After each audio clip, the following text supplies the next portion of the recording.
मुझे गर्व है कि मैं एक हिंदू हूँ और मुझे गर्व है कि मैं भारतवर्ष का पुत्र हूँ। स्वामी विवेकानंद की यह आवाज जब शिकागो की धरती पर गूंजी तो सिर्फ तालियां नहीं बजी, एक सोया हुआ राष्ट्र जाग उठा। पर एक सवाल अब भी हवा में तैरता है, क्या आज भी वो वैसी कोई आवाज हमें जगा सकती है? क्या आपने कभी सोचा है, जब सब कुछ खो गया लगे, जब मन खोखला हो जाए, तब एक स्वर ही कैसे हमारी आत्मा को फिर से जगा सकता है? क्या कोई एक इंसान सिर्फ अपने शब्दों से पूरी दुनिया को हिला सकता है? कहानी शुरू होती है 19वीं शताब्दी के भारत से। एक ऐसा भारत जो टूटा हुआ था, गुलामी के जंजीरों में जकड़ा हुआ, आत्मविश्वास से शून्य। लोगों ने खुद पर से विश्वास ही खो दिया, धर्म को डर बना दिया गया था और जीवन बस एक पीड़ा। तभी एक साधारण युवा सन्यासी उठता है, नाम था नरेंद्र दास दत्त। बाद में वे जाने जाते हैं स्वामी विवेकानंद के नाम से। और फिर आता है 1893 का वो ऐतिहासिक दिन, शिकागो की वर्ल्ड पार्लियामेंट ऑफ रिलीजियन में, जब उन्होंने सिर्फ 3 शब्द बोले, sisters and brothers of America. 7,500 लोग खड़े होकर तालियां बजाने लगे। क्यों? क्योंकि उनके शब्दों में प्रेम था, शक्ति थी और सबसे बढ़कर थी एक आत्मा से दूसरी आत्मा तक पहुंचने वाली पुकार। ये भाषण नहीं था, ये एक आत्मा की गूंज थी जो पूरी दुनिया को जगा रही थी। भारत, जिसे खुद पर विश्वास नहीं था, अब जान गया था, हम सिर्फ मिट्टी नहीं है, हम चेतना है। स्वामी जी की आवाज वो मिसाल थी जिसने युवाओं को दिल में आग जलाती। वो कहते हैं, खुद को कमजोर समझना सबसे बड़ा पाप है। तो सोचिए, जब हम थक जाते हैं, टूट जाते हैं, तो क्या हमें भी नहीं चाहिए कोई ऐसी आवाज जो हमें फिर से जिंदा कर दे? ये सिर्फ एक कहानी नहीं है, ये हमारी चेतना की शुरुआत है। स्वामी विवेकानंद की ये भूमिका, ये शुरुआत सिर्फ किताब के पन्नों की शुरुआत नहीं है, ये उस युग की शुरुआत है जहाँ भारत को फिर से अपना परिचय मिला। हर युग में एक स्वर उठता है जो सिर्फ शब्द नहीं बोलता, आत्मा को छूता है। तो क्या आप तैयार है उस स्वर को फिर से सुनने के लिए? क्योंकि ये सिर्फ स्वामी विवेकानंद की कहानी नहीं है, ये तुम्हारी चेतना की शुरुआत है। मैं कौन हूँ? तुम शरीर नहीं हो, तुम मस्तिष्क भी नहीं हो, तुम तो अनंत आत्मा हो, अमर, अजय और दिव्य। स्वामी विवेकानंद की यह घोषणा सिर्फ दर्शन नहीं थी, यह आत्मा की आजादी की उद्घोषणा थी।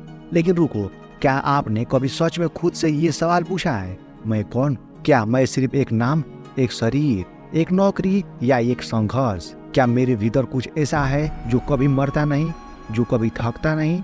क्या मैं जानता हूँ कि मैं असल में कौन हूँ? कल्पना कीजिए, एक व्यक्ति जो आईने में खुद को देखता है, चेहरा दिखता है, शरीर दिखता है, पर आत्मा नहीं दिखती। वो सोचता है यही मैं। लेकिन क्या यह सच है? स्वामी विवेकानंद कहते हैं, हम सोचते हैं कि हम शरीर हैं, जबकि हम आत्मा है जो शरीर को चला रही है। यह वेदांत का मूल है। अहम ब्रह्मास्मि, मैं ही ब्रह्मा हूँ। वेदांत हमें सिखाता है, तुम जन्म से भी पहले थे, मृत्यु के बाद भी रहोगे। तुम न सीमित हो न परिभाषित। स्वामी जी ने बार बार दोहराया, तुम अपने आप को जितना सीमित मानते हो उतना ही दुखी पाते हो।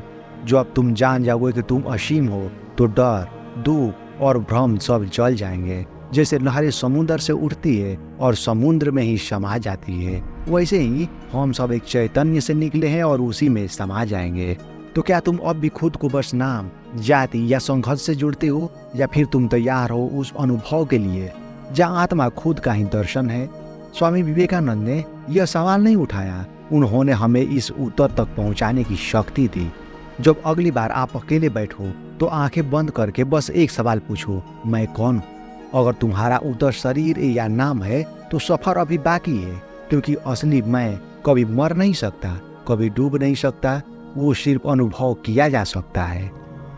शक्ति जीवन है, कमजोरी मृत्यु। डर पाप है, कमजोरी पाप है, खुद को तुच्छ समझना पाप है। स्वामी विवेकानंद की यह बात सिर्फ शब्द नहीं थे, यह एक घायल राष्ट्र के लिए युद्ध घोष थी। क्योंकि जब आत्मा डरती है तभी दुनिया उस पर हावी होती है। क्या आप भी खुद को बार बार कमजोर महसूस करते हैं, या कभी लगा है कि दुनिया बहुत बड़ी है और आप बहुत छोटे? तो रुकिए, क्योंकि आज स्वामी विवेकानंद आपको याद दिलाएंगे, आप में वो शक्ति है जो हिमालय को भी हिला सकती है। एक युवा लड़का था जो आत्मविश्वास से भरा था, पर जैसे जैसे समाज ने उसे बताया कि वो कमजोर है, उसने भी मान लिया। उसी लड़के की तरह भारत भी कभी खुद को कमजोर मानने लगा था। गुलामी सिर्फ हथियारों से नहीं आती, सबसे पहले आती है आत्मा के टूटने से। स्वामी जी ने इस आत्मा को झिंझोड़ा। उन्होंने कहा, जो कमजोर है वो जीते जी मरा हुआ है, और जो शक्तिशाली है वो हर परिस्थिति में विजयी है। वो शक्ति कैसी? न कि सिर्फ शारीरिक शक्ति, बल्कि आत्मिक, मानसिक और नैतिक शक्ति। उन्होंने कहा, अगर तुम्हारे सामने भगवान और एक निर्भय व्यक्ति खड़ा हो तो पहले उस निर्भय व्यक्ति को प्रणाम करो। शक्ति है अपने डर को आंखों में आंखें डालकर देखना। शक्ति है हार के बीच में भी मुस्कुराना। शक्ति है अपने कर्म को अपना धर्म समझ कर निभाना। तो सवाल ये है, क्या आप अपनी आत्मा की ताकत पहचानते हैं, या अब भी बाहरी हालात को अपनी कीमत तय करने देते हैं? स्वामी विवेकानंद की आवाज में जो जादू था वो इसी से निकला। निर्भयता, आत्मविश्वास और यह अटूट विश्वास कि मैं कमजोर नहीं हूँ। अगर आज आप खुद को टूटा हुआ महसूस करते हैं तो याद रखिए, कमजोरी कोई सच्चाई नहीं है, बस एक भुलावा है। सच्चाई ये है कि आप ब्रह्मा हैं, अजय, अमर और अपराजय। अब खुद से पूछिए, क्या मैं अब भी खुद को कमजोर मानूंगा या अपने भीतर की शक्ति को पहचानूंगा? उठो, जागो और तब तक मत रुको जब तक कि लक्ष्य की प्राप्ति न हो जाए। स्वामी विवेकानंद की ये पुकार किसी किताब की लाइन नहीं थी, ये एक आत्मा की आग थी जो आज भी जल रही है। पर क्या तुम उस आग को अपने भीतर महसूस कर पा रहे हो? क्या आपने कभी ऐसा सपना देखा है जो इतना बड़ा है कि डर लगने लगा? क्या आपने कभी कुछ शुरू तो किया है पर आधे रास्ते में थक कर रुक गए? तो शायद यही वह आवाज है जो आपको फिर से चलने को कह रही है। कल्पना कीजिए, अंधेरे में एक दिया रखा है, उसके पास तेल भी है, बाती भी, पर अगर कोई उसे जलाए नहीं तो क्या वो कभी रोशनी देगा? हम भी वैसे ही हैं, संभावनाओं से भरे हुए, लेकिन जब तक जागते नहीं, उठते नहीं, चलते नहीं, हम दुनिया में कोई रोशनी नहीं ला सकते। स्वामी विवेकानंद कहते हैं, सपने देखने वाले बहुत, पर उन्हें पूरा करने वाले वीर बहुत कम है। ये वाक्य वेदों से लिया गया है। उठो, जागो, श्रेष्ठ को प्राप्त करो और तब तक मत रुको। उनका जीवन इस वाक्य की जीवंत मिसाल था। एक युवा सन्यासी जो बिना पैसे, बिना भाषा के, बिना किसी समर्थन के भारत से अमेरिका पहुंचा, सिर्फ इस विश्वास के साथ, मैं रुका तो नहीं हूँ और रुकूंगा भी नहीं। हर बार गिरना मंजिल से दूर नहीं करता, पर हर बार रुक जाना जरूर कर देता है। तो अब सोचिए, आप कहाँ रुके हुए हैं, कहाँ थक चुके हैं, कौन सी चीज आपको पुकार रही है पर आपने अनसुना कर दिया। यह एक चुनौती है। उठो, अपने आराम से, अपने डर से, अपने बहानों से जागो अपनी असली स्वरूप के प्रति। हर बार जब थक जाओ, टूट जाओ, तो एक बार आंखें बंद करके स्वामी विवेकानंद की ये आवाज सुनो, उठो, जागो और तब तक मत रुको जब तक कि लक्ष्य की प्राप्ति न हो जाए। क्योंकि रुकना हार नहीं है, पर सपनों को भूल जाना खुद से हार जाना होता है। हर आत्मा में परमात्मा का वास है। जिस इंसान को तुम गाली दे रहे हो, शायद वही ईश्वर छिपा बैठा हो। स्वामी विवेकानंद ने कहा था, अगर तुम किसी को दुखी करते हो तो समझो कि तुम भगवान को दुखी कर रहे हो। अब सोचो, क्या तुमने कभी किसी आत्मा में ईश्वर को देखा है? क्या हम दूसरों को देखकर सिर्फ उनका रूप देखते हैं या उनका रूह? क्या हम किसी भिखारी, किसी शोषित, किसी असहाय में ईश्वर को महसूस कर सकते हैं? अगर हर आत्मा में ईश्वर है तो क्या हम अपने व्यवहार में भी ईश्वरीय हो सकते हैं? कल्पना कीजिए, एक मंदिर जिसके अंदर मूर्ति नहीं है, बल्कि हर आने वाले व्यक्ति की आंखों में ईश्वर झलकता है। स्वामी विवेकानंद का वेदांत यही सिखाता है। उन्होंने कहा, हर आत्मा दिव्य है, हर जीव में वही परम सत्ता है जिसे तुम भगवान कहते हो। पर इसका मतलब क्या है? इसका मतलब ये है कि हम किसी को छोटा नहीं समझ सकते, ना किसी को बड़ा। जब स्वामी जी ने एक अछूत व्यक्ति को गले लगाया था तो उन्होंने सिर्फ सामाजिक व्यवस्था को नहीं झकझोरा था, उन्होंने हमें आईना दिखाया था कि तुम जिस ईश्वर की पूजा कर रहे हो वो शायद दरवाजे के बाहर खड़ा है, इंसान के रूप में। ईश्वर कोई छत पर बैठा राजा नहीं है, वो है हर आत्मा के भीतर जलती हुई एक लौ। जब तुम किसी को हंसाते हो, ईश्वर मुस्कुराता है। जब तुम किसी की सेवा करते हो, ईश्वर प्रसन्न होता है। और जब तुम किसी को नीचा दिखाते हो तो ईश्वर की आंखों में आंसू ले आते हो। तो अब सोचो, क्या तुम भी ईश्वर को मंदिरों में ढूंढते रहोगे या हर आत्मा में उसकी रोशनी देखना शुरू करोगे? मानव सेवा ही ईश्वर सेवा है। तुम रोज भगवान को फूल चढ़ाते हो, लेकिन जब एक भूखा इंसान तुम्हारे दरवाजे पर आता है तो उसे दुत्कार देते हो। स्वामी विवेकानंद पूछते हैं, क्या ये भक्ति है या सिर्फ ढोंग? क्या हम सच में ईश्वर की पूजा कर रहे हैं या बस मूर्तियों के आगे झुककर खुद को संतुष्ट कर रहे हैं? अगर हर आत्मा में ईश्वर है तो क्या सबसे बड़ा मंदिर किसी भूखे की थाली नहीं हो सकती? कल्पना कीजिए, एक संत मंदिर में ध्यान कर रहा था, तभी बाहर कोई गरीब आकर कहता है, मुझे भूख लगी है। संत जवाब देता है, मैं अभी पूजा में व्यस्त हूँ। स्वामी विवेकानंद ने इसे धर्म को झकझोर कर कहा, जो भूखे पेट को खाना नहीं दे सकता वो किसी भगवान को क्या अर्पित करेगा। यही है उनका क्रांतिकारी वेदांत। सेवा ही सच्ची भक्ति है। जो इंसान को नहीं देख सकता वो ईश्वर को कैसे देख सकता है। स्वामी जी ने रामकृष्ण मिशन की स्थापना की, मंदिर नहीं अस्पताल बनाए, पूजा नहीं शिक्षा दी, क्योंकि उनका मानना था ईश्वर को देखना है तो चलो अस्पताल चले, झुग्गियों में चले, गरीबों के पास चले। सेवा का मतलब दया नहीं, सेवा का मतलब है ईश्वर की उपस्थिति को पहचानना और उसे सम्मान देना। तो अब सोचिए, क्या आप किसी की मदद करते समय सोचते हैं कि आप दान कर रहे हैं, या ये समझते हैं कि आप ईश्वर की सेवा कर रहे हैं। स्वामी विवेकानंद ने धर्म को किताबों से निकालकर सड़क तक ला दिया। उन्होंने भक्ति को जीने का तरीका बना दिया। अब आरती अगर करनी है तो किसी की आंखों के आंसू पोंछो, और मंदिर सजाना है तो किसी टूटे हुए दिल को सहारा दो। अगली बार जब आप किसी की मदद करें तो खुद से कहिए, मैं इंसान की नहीं ईश्वर की सेवा कर रहा हूँ। क्योंकि स्वामी विवेकानंद कहते हैं, भगवान भूख में, बीमारी में, दुख में छुपा बैठा है, उसे उठाओ, सहारा दो, यही पूजा है। शिक्षा पूर्णता की अभिव्यक्ति। शिक्षा वो नहीं है जो किताबों में भरी जाती है, शिक्षा वो है जो पहले ही आत्मा में मौजूद है, उसे बाहर निकालना ही असली विद्या है। स्वामी विवेकानंद का ये वाक्य पूरी शिक्षा व्यवस्था पर सवाल खड़ा करता है। तो खुद से पूछिए, क्या आप सच में शिक्षित हैं? क्या डिग्री लेना ही शिक्षा है? क्या परीक्षा में पास होना ही जीवन की सफलता है? या फिर असली शिक्षा वो है जो आत्मा को मजबूत बनाए, चरित्र को निखारे और इंसान को इंसान बनाए। कल्पना कीजिए, एक बीज छोटे से आकार का, लेकिन उसमें एक विशाल वृक्ष छिपा होता है। वो बीज शिक्षा से वृक्ष बनता है, पर अगर उसे सही धूप, सही मिट्टी और सही देखभाल न मिले तो वो सड़ सकता है। स्वामी विवेकानंद कहते हैं, शिक्षा का उद्देश्य मनुष्य में पहले से मौजूद दिव्यता को व्यक्त करना है। मतलब ये नहीं है कि तुम बाहर से कुछ भर रहे हो, बल्कि तुम भीतर से कुछ जागृत कर रहे हो। उन्होंने शिक्षा को 3 चीजों से जोड़ा। पहला, चरित्र निर्माण, दूसरा, मानवता की सेवा, तीसरा, आत्मविश्वास की स्थापना। उन्होंने कहा, शिक्षा वो है जो हमें निर्भय बनाती है, सत्य बोलना सिखाती है और दूसरों के लिए जीना सिखाती है। आज हम किताबी ज्ञान के पीछे दौड़ रहे हैं, लेकिन जीवन के सवालों से हार रहे हैं। क्यों? क्योंकि हमने शिक्षा को नंबरों तक सीमित कर दिया है। तो सवाल ये है, क्या आप अपने बच्चों को सिर्फ नौकरी के लायक बना रहे हैं या जीवन जीने के लायक भी? स्वामी विवेकानंद ने शिक्षक को पुस्तकों से नहीं, आत्मा से जुड़ा है। उनके लिए शिक्षा वो शक्ति थी जो गुलामी में भी आत्मा को आजाद रखती थी। जब भी आप खुद से पूछे, मैं कितना पढ़ा हूँ, तो ये मत देखिए कि आपके पास कितनी डिग्रियां हैं, बल्कि ये देखिए कि आप सच बोलते हैं, कि आप डर से ऊपर उठे हैं, कि आप किसी के काम आए हैं। क्योंकि स्वामी जी कहते हैं, सच्चा शिक्षित वही है जिसमें आत्मा की पूर्णता झलकती है। निर्भयता और श्रद्धा, 2 शक्तियाँ।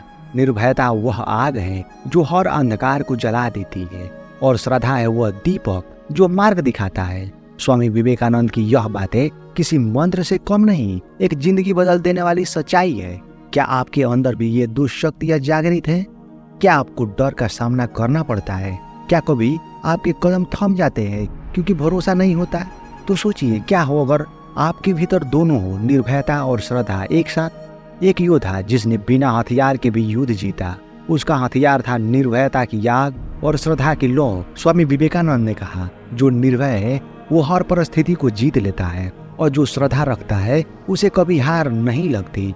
निर्भयता मतलब डर से ऊपर उठना, अपने अंदर की शक्ति को पहचानना, और श्रद्धा का मतलब है अपने कर्म और ईश्वर पर भरोसा रखना। उनका खुद का जीवन इस बात का जीता जागता उदाहरण था। जब शिकागो की सभा में अकेला खड़ा था, जब भारत की मिट्टी पर तिरस्कार झेला था, तब उन्होंने अपने अंदर की निर्भयता और श्रद्धा को नहीं खोया। डर और शक की दीवारें तोड़कर ये 2 शक्तियां मनुष्य को परम विजेता बनाती है। तो सवाल है, क्या आप इन दोनों को अपने जीवन में लाएंगे या फिर डर और संदेह के साए में जीते रहेंगे? मानव जीवन का उद्देश्य, जीवन का अर्थ क्या है? मैं यहाँ क्यों हूँ? स्वामी विवेकानंद ने यह सवाल नहीं छोड़ा। उन्होंने हमें जवाब भी दिया जो जीवन को एक नई दिशा देता है। क्या तुमने कभी सच में अपने जीवन का उद्देश्य खोजा है?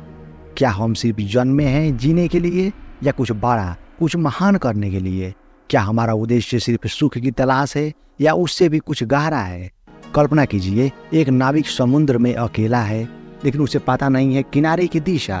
वो बार बार तैरता है लेकिन खोया रहता है। स्वामी विवेकानंद कहते हैं, जीवन का उद्देश्य आत्मा की पूर्णता प्राप्त करना और उस पूर्णता के साथ दूसरों की सेवा करना है। मतलब ये है कि हम सिर्फ अपने लिए नहीं, हम सब एक दूसरे से जुड़े हैं। जीवन का असली मतलब है खुद को जानना, अपने भीतर के ईश्वर को पहचानना और फिर से उस प्रकाश को फैलना। उनका ये संदेश था, जो अपने जीवन को दूसरों की भलाई में लगा देता है वही सच्चा जीवन जिया है। जब हम अपने उद्देश्य को समझ लेते हैं तो हर चुनौती, हर संघर्ष एक रास्ता बन जाता है। तो सवाल अब ये है, क्या तुम अपने जीवन को सिर्फ गुजारने देने वाले हो या एक उद्देश्य के साथ जीने वाले हो? स्वामी विवेकानंद ने कहा, जब तक तुम्हें अपना लक्ष्य नहीं मिलेगा तब तक शांति नहीं मिलेगी, और जब वह लक्ष्य मिल जाता है तो हर दिन एक उत्सव होता है। तो खुद से पूछो, मेरा जीवन किस उद्देश्य के लिए है? क्योंकि जीवन का असली अर्थ तभी शुरू होता है जब तुम सवाल का जवाब खोज लेते हो। पूर्व की गहराई, पश्चिम की प्रगति, जब ये मिले तो बनती है असली ताकत। स्वामी विवेकानंद ने कहा था, हमेशा विरोध नहीं, समय से भी जीत हासिल होती है। क्या तुमने कभी सोचा है, अलग अलग संस्कृतियां एक दूसरे से क्या सीख सकती हैं? क्या पूर्व की आध्यात्मिक और पश्चिम की वैज्ञानिक सोच आपस में टकराएंगी, या ये मिलकर एक नई राह बना सकती है? क्या हम सीमाओं के बजाय साझा आदर्शों को अपनाएंगे? कल्पना कीजिए, एक विशाल नदी है जिसमें कई नदियां मिलकर बहती है। हर नदी का अपना रास्ता है, अपनी कहानी है, पर मिलकर वो समुद्र तक पहुंचती है। स्वामी विवेकानंद भी यही सिखाया कि पूर्व की आध्यात्मिक गहराई को पश्चिम की तर्क शीतलता से मिलाना चाहिए। उन्होंने पश्चिम शिक्षा, विज्ञान और तकनीकी की प्रशंसा की, और साथ ही भारतीय दर्शन, योग और धर्म की महानता बताई। जब हम दोनों को समझेंगे तो दुनिया में शांति और प्रगति दोनों आएंगे। पूर्व की आत्मा और पश्चिम की बुद्धि का संगम एक नई संस्कृति का जन्म देगा, जो पूरे विश्व को प्रेरित करेगा। तो सवाल ये है, क्या हम अपनी पुरानी सोच से ऊपर उठेंगे? क्या हम भेदभाव छोड़कर साझा ज्ञान को अपनाएंगे? स्वामी विवेकानंद का सपना था एक विश्व जहां हर धर्म, हर संस्कृति और एक दूसरे का सम्मान करे। निष्कर्ष, इस जीवन में महानता तब आती है जब तुम खुद के लिए नहीं, किसी बड़े लक्ष्य के लिए जीते हो, किसी बड़े उद्देश्य के लिए जीते हो। स्वामी विवेकानंद की ये आवाज हर दिल को झकझोर देती है। तो क्या तुम सिर्फ जीना चाहते हो या जिंदगी में कोई अर्थ देना चाहते हो? क्या तुम वो नायक बनना चाहते हो जिसकी कहानियां पीढ़ियां सुने? क्या तुम्हारा जीवन सिर्फ एक दिन के लिए नहीं, सदियों के लिए याद रखा जाएगा? कल्पना कीजिए, एक ऐसे व्यक्ति की जो हर दिन उठकर खुद से कहता है, आज मैं अपने और अपने समाज के लिए कुछ करूँगा, जो अपने डर को पीछे छोड़कर आगे बढ़ता है, जो अपने भीतर की आग को बुझने नहीं देता। स्वामी विवेकानंद कहते हैं, सपने देखो, बड़े सपने, फिर उनके लिए उठो, जागो और लड़ो। उनका जीवन इसी बात का मिसाल था। उन्होंने साबित किया कि असली नायक वही हैं जो अपने उद्देश्य के लिए जिए, न कि जो सिर्फ आराम की जिंदगी बिताए। याद रखिए, हर बड़ा परिवर्तन एक छोटे कदम से शुरू होता है। हर नायक की कहानी में दर्द, संघर्ष और गिरावट होती है, पर जो हार नहीं मानता वही इतिहास बनाता है। तो सवाल अब ये है, क्या तुम अपनी जिंदगी की कहानी खुद लिखने को तैयार हो? क्या तुम अपने उद्देश्य को पहचान कर उसके लिए जीने को तैयार हो? स्वामी विवेकानंद कहते हैं, नायक बनने के लिए बड़ी ताकत चाहिए और उससे भी बड़ी हिम्मत। तो आज इस पल से उठो, जागो और तब तक मत रुको। अपने अंदर के नायक को पहचानो, अपने जीवन को उद्देश्य दो, क्योंकि एक नायक की जिंदगी सिर्फ उसके लिए नहीं बल्कि पूरी दुनिया के लिए एक दीपक होती है। अगर आपको वीडियो पसंद आया तो इसे लाइक करें, अपने दोस्तों के साथ शेयर करें और हमारे चैनल को सब्सक्राइब करें। बहुत बहुत धन्यवाद।